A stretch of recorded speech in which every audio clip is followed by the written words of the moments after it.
ایک تنظیم جو کہ اس ملک کی تنظیم ہے، اس ملک کے لوگ ہیں، اور وہ سڑکوں پہ نکل آئے اور بہت ساری سیاسی اور مذہبی جماعتوں نے ان کا ساتھ دیا، اور ہمارا یہ فریضہ بنتا تھا، حکومت کا بھی اپوزیشن کا بھی، کہ ان کا موقف سنیں، ایک دفعہ نہیں بار بار سنیں، اور آپ جو کر رہے ہیں، ہم جو کر رہے ہیں اور وہ جو چاہتے ہیں، ایک ایسی راستے پہ ہم چلیں جو کہ خون بہانے کی بجائے اور تنازعات کو سڑکوں اور چوراہوں پہ حل کرنے کی بجائے ہم ان ایوانوں میں حل کر سکیں، اور یہ قرارداد اس عزم اور اس ارادے اور اس سوچ اور فکر کی تکمیل ہے۔ حضور نبی کریم صلی اللہ علیہ وسلم کی ناموس کی جب بات آتی ہے تو اللہ تبارک و تعالیٰ کا واضح فرمان ہے کہ النبی اولیٰ بالمؤمنین من انفسہم، اس نبی محتشم صلی اللہ علیہ وسلم کی ذات، شخصیت، محبت اہل ایمان کے لیے اپنی جانوں سے بھی بڑھ کر ہے، اپنی جانوں سے بھی عزیز تر ہے۔ اور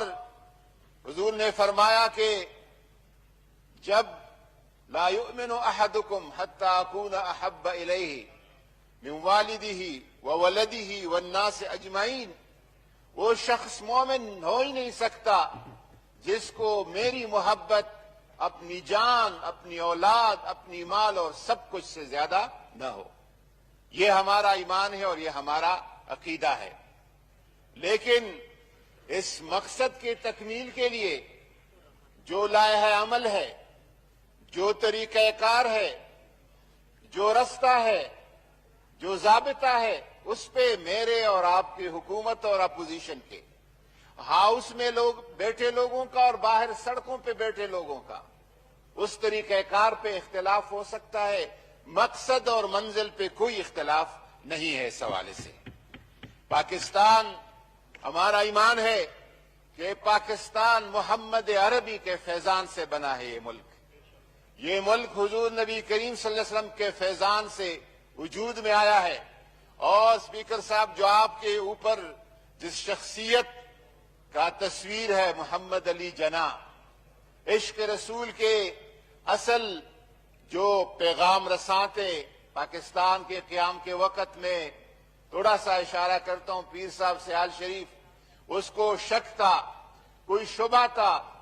کوئی ایک وسوسہ تھا کہ قائد اعظم کا اسلام اور حضور سے تعلق کتنا ہے۔ وہ خود فرماتے کہ میں رات سو گیا اور عرفات کا میدان تھا اور سب لوگ احرام میں کھڑے تھے اور حضور اس میدان کے درمیان کھڑے ہیں، اور ایک شخص 3 پیس سوٹ میں وہ آ کے حضور صلی اللہ علیہ وسلم نے اس کے سر پہ ہاتھ رکھا، اس سے معانقہ کیا۔ جب وہ شخص میری طرف متوجہ ہوا تو حضور کے پہلو میں، آپ کی آغوش میں، آپ کی محبت میں کھڑے ہونے والا شخص وہ محمد علی جناح تھا، کوئی اور نہیں تھا۔ میرا یہ عقیدہ ہے کہ یہ ملک محبت رسول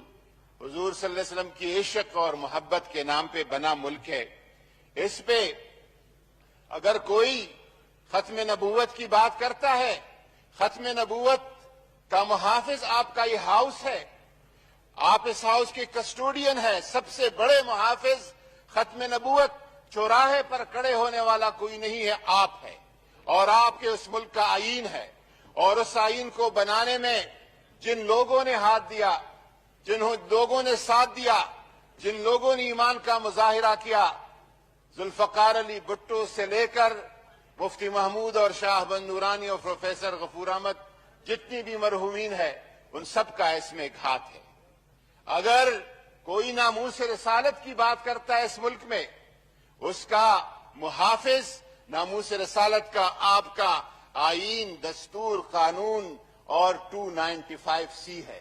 کسی اور طرف جانے کی ضرورت نہیں ہے۔ جو مجوزہ قرارداد ہے اس حوالے سے بالکل ایک مثبت طریقہ کار اور لائحہ عمل اپنایا گیا۔ میں ایک گزارش کروں کہ عمران خان نے اپنی بھرپور طریقے سے جو سفارتکاری کی ہے ناموس رسالت کے لیے، حضور صلی اللہ علیہ وسلم کی عشق کے پیغام کے لیے، اس پیغام میں دنیا کے کونے کونے تک آپ نے پہنچایا ہے۔ لیکن میں سمجھتا ہوں کہ وہ جس طرح OIC کے پلیٹ فارم تک، جس طرح UN کے پلیٹ فارم پر، اس پہ میں سمجھتا ہوں کہ اس پہ مزید وہ اقدامات کافی نہیں ہے، مزید اس پہ کام کرنے کی ضرورت ہے، اور وہ ہم سب مل کر اس پہ بات کریں، ہم سب مل کے اس کو آگے بڑھائیں۔ میں انشاءاللہ تعالی میں گزارش کروں کہ جو حضور صلی اللہ علیہ وسلم سے تعلق عمران خان کا ہے، وہ نہ کسی پیر کا ہے اور نہ کسی مولوی کا ہے وہ تعلق۔ میں آپ کو بتاؤں جو عشق و محبت کا اور اس تعلق کا کسی بھی کل بھی میں نے بتایا no cross talk please, no cross talk. اس تعلق کو کوئی چیلنج نہیں کر سکتا،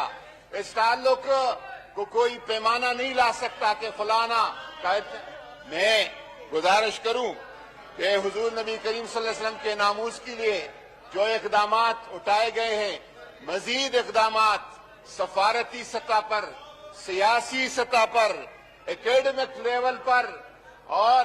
عمران خان کا شفقت محمود کو بار بار کہنا کہ 7ویں جماعت تک 10ویں جماعت تک سیرت النبی کے اسٹڈی کو نصاب کا حصہ بنائے، اسی مقصد اور اسی اسکولین کے لیے ہے۔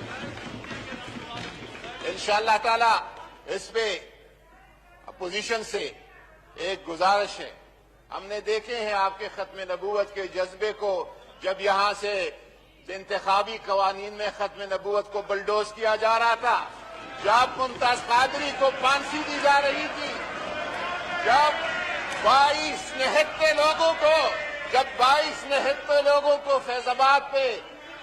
خود گولیاں چلائی جا رہی تھی اور شہید کیا جا رہا تھا، سارے ماحول کے ماڈل ٹاؤن کا منظر ہم نے دیکھا ہے۔ میں گزارش کروں، وائنڈ اپ کریں پلیز، وائنڈ اپ کریں پلیز، وائنڈ اپ، اس کے بعد آپ کرتے جی، وائنڈ اپ کریں پلیز۔ عمران خان ہے جو مسجد نبوی پہ دیکھو آپ کو موقع میں دے رہا ہوں نا، ایسا اقبال صاحب آپ کو میں کہہ رہا ہوں، آپ کو میں کہہ رہا ہوں، کی ستم ظریفی ہے کہ آپ اب یہ نعرے لگانے پہ مجبور ہو گئے ہیں۔ انشاءاللہ آپ لگائیں گے یا نہیں لگائیں گے، اس نعرے سے ہم پیچھے نہیں ہٹیں گے۔ اسپیکر صاحب آپ سے گزارش ہے، اقبال کو میں دیکھ رہا، میں آپ کو جواب کے لیے موقع دے رہا ہوں نا۔ اسپیکر صاحب نہیں، میں تو اس کا موقع دے رہا ہوں نا، آپ اس کو جی پلیز آپ وائنڈ اپ کریں پلیز، وائنڈ اپ کریں، وائنڈ اپ کریں پلیز، وہ بھی کہنا ہے نا ان کا کردار وائنڈ اپ کر لیں پلیز۔ یہ مدینہ شریف میں ننگے پیر کوئی اور نہیں چلا، صرف عمران خان چلائے، اور میں آپ کو پچھلے ہفتے جی رحمت للعالمین وظائف 28 ارب کے کس نے منظور کرائے؟ عمران خان نے منظور وائنڈ اپ کر کرائے۔ لیجیے۔ میں گزارش کرتا ہوں کہ آپ نے کمیٹی بنائی ہے، انہوں نے کوئی تجویز دینی ہے، ترمیم کرنی ہے، اس کمیٹی میں آ کے ترمیم دے دی دے اور تجویز بھی دے دیں۔ 1 دن لے لے، 2 دن لے لے، 3 دن لے لے، 1 گھنٹے کی بات یہ نہیں ہے۔ Thank you. شکریہ جی احسن اقبال صاحب پلیز، احسن اقبال صاحب پلیز۔ ایک بات میں واضح کروں، ایک منٹ ایک بات واضح کروں، یہ بہت سینسیٹیو مسئلہ ہے، مہربانی کرے اس پہ پالیٹکس نہ کرے۔ میں دونوں سائڈ سے کہتا ہوں کہ اس پہ پالیٹکس نہ کرے۔ میں احسن اقبال صاحب ایک منٹ، میں آپ کو احسن اقبال صاحب، میں آپ کو نمبر 1 ریزولوشن جو ہے نا، ریزولوشن پہ